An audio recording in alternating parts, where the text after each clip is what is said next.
Welcome, guys. Looks like we're about halfway through the term. We have a second exam coming up next week. Um, let's be aware of that. We're in the period known as between the wars, between World War I and World War II, looking at Western civilization.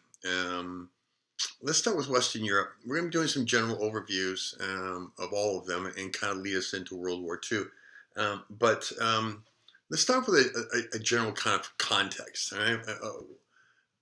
Western civilization, Western Europe to be specific. We'll deal with the United States later. Western Europe to be specific.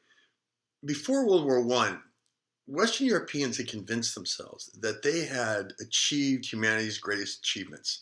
They had created a culture and organization, politically, economically, socially, that was superior to all others. They believed that their society and their culture would solve all of humanity's problems. Disease, famine, war, and then World War I hit.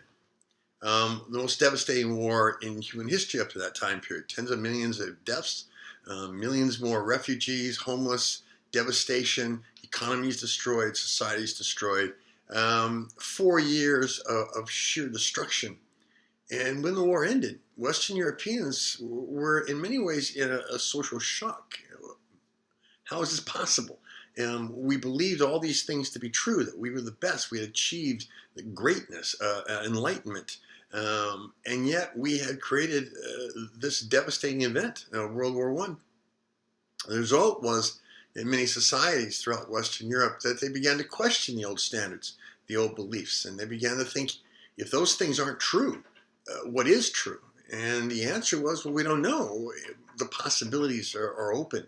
You see Western Europe between World War I and World War II really going through a lot of instability, a lot of soul searching, a lot of rethinking where they should be and what they're doing and who they are.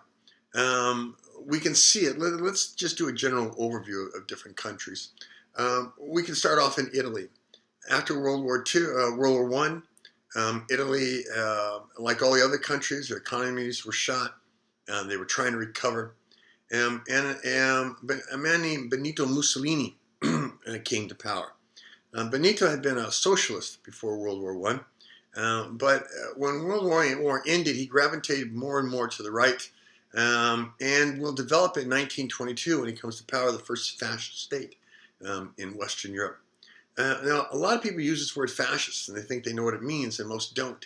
And that's because it's not easy to define. People think that any authoritarian state must be a fascist state. That's not true.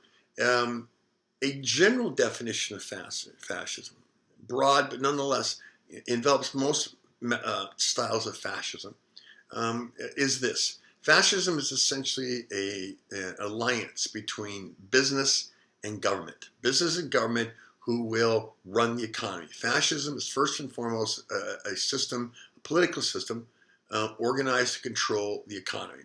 So in a fascist state, all wages are set by the government in cooperation with business. All prices are set with government in cooperation with business.